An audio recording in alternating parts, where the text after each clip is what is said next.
Ano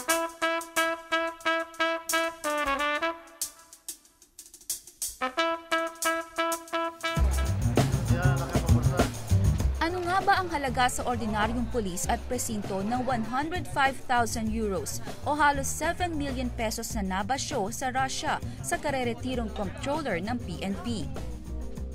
Malamang makukulture shock ang mga Euro generals pag nakita nilang marami pa palang presinto na para kang na time warp. Hindi uso ang internet, ni mouse, wala. Kaya ang mga police report, bond paper at makinilya pa rin ang katapat. Ang mga puncher at stapler, deadly weapon. Tetano ang kalaban mo sa dami ng kalawang. Ang kanilang TV, dipihit pa rin. Ang kanilang mga bulletin board, blackboard ng mga bata sa grade school. Mind you, donation pa yan. Marami naman po pala silang ginagastang pera sa labas. Kami naman po ay na mga nasa baba ay wala po kami kahit na computer man lamang na magamit. Pagdating sa komunikasyon, pwede na sabihing modern, cellphone na kasi. Wala kasing landline o radyo man lang sa presintong ito. Pero ito ang mabigat lalo na sa bulsa ng mga pulis. Kanya-kanya silang cellphone at kanya-kanya din silang load. Nagre-request po kami. Halos, napakarami pong request na pinadala namin pero sa kakulangan nga po, wala pong dumarating. Ayaw magpakita ng mukha ng mga pulis na nakausap namin. Hindi namin alam kung nahihiya sila o baka iwas pusoy na mapag-initan pag nakita sila ni na General. Sa presintong ito, pareho ng lugar ang mga preso at mga pulis. Magulo ba? Ito yung kulungan sa police detachment na ito dahil nga walang sariling barracks, yung mga naka-assign na pulis dito ay ginawa na nilang tulugan itong kulungan. Saan ka ba naman makakakita ng presinto na ang pulis literal na parang preso? Only in the Philippines at malapit lang ito sa Campo Crame. Ang siste, pag na-turn over na nila ang huli, ang mga pulis naman ang papasok sa kalaboso. Ito rin kasi ang barracks nila. May kasabihan niya, di ba? Pagka maliit yung banig, matuto kang mamaluktot, di ba? Okay na raw sana mamaluktot, pero hindi na yata nila kaya pang magtulak, lalo na kung humahabol ng mga magnanakaw. Ang sasakyan kasi nila mukhang hinabol na ng mga talaba o junk shop dahil sa kalumaan. Madalas, on a diet pa ito, lalo na sa gasolina. Minsan po napepen na naparusahan nga po yung mga kasamahan namin na iba pag hindi po nakaka-attend ng hearing. Dahil sa kakulangan nga po sa issue na gasolina, sasakyan. Pero hindi pa dyan nagtatapos ang kwento. Ang rasyong bala, 30 bawat pulis. Huling ibinigay ito ng Crame noong 2005 at hindi na ito nasundan mula noon. Pag nakahuli naman sila, malamang makatakas din. Wala kasi silang isyong posas. Ang nabili nila, yung mumurahin sa bangketa.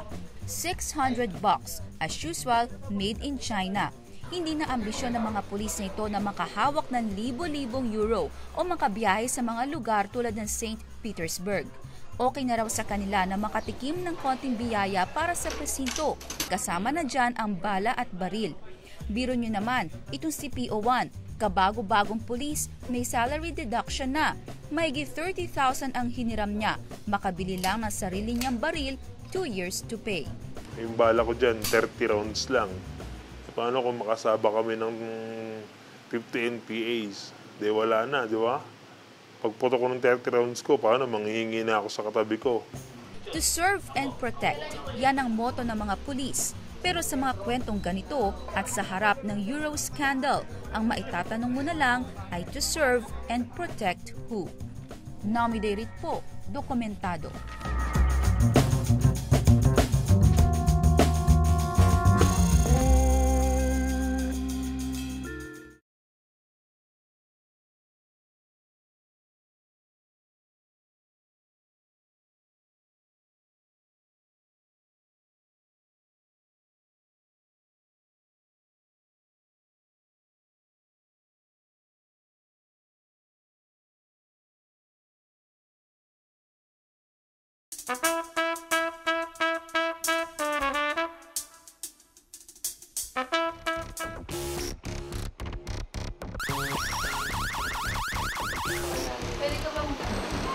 Hindi lang mismong presinto ang naghihikahos. Walang gamit, walang gasolina, walang bala, walang baril at walang matulugan.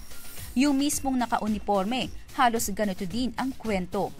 Sabi ng NEDA, 4 sa bawat 10 pulis squatter, habang 6 sa bawat 10 naman mahirap. Sari-saring PNP chief na ang napagsilbihan ni PO3 Aurelio Landingin sa mahigit 20 taon niya sa serbisyo. Buti na lang daw, may tsapa at uniforme siya. Kung hindi, wala siyang ipinagkaiba sa mga ordinaryong tambay o squatter. Ang bahay niya sa dating Riles na katayo, walang titulo kundi rights lang.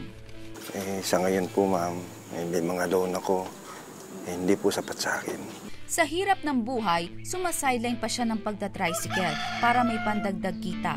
Pero ang pinakamahirap sa sitwasyon ni PO3 Landingin ay palakihin at dugtungan ang buhay ng kanyang anak. 4 na taon nang iginagapang ni PO3 Landingin ang gasto sa ospital ng kanyang 4 na taong anak. Ipinanganak itong may butas ang puso. Kalahating milyon na ang nagastos niya, galing sa utang, yung ilan kusang loob.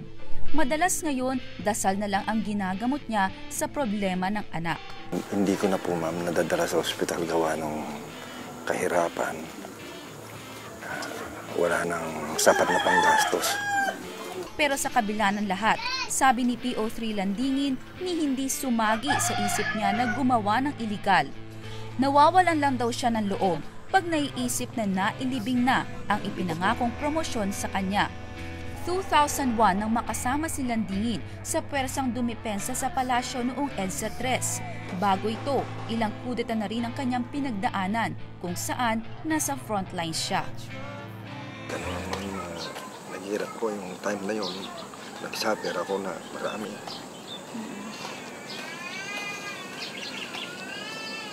Ano po? Inanas ko ma'am yung tear gas. Tsaka,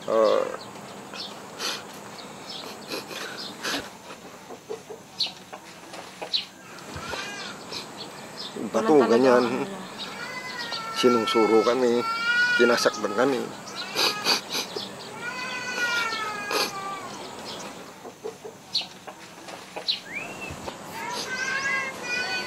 Hindi lang naman po mamanginin ko. Sa huli, ito lang ang tanong, sino nga ba talaga ang karapat-dapat sa uniforme? Yung mga pulis na natimbang ang bagahe at nabistong sobra ang dala o yung mga pulis na ang tanging konswelo ay gamit, bala, posas, baril o yung stripe ng ranggo sa braso para magtanggol at magsilbi. Nami Deirit po, dokumentado.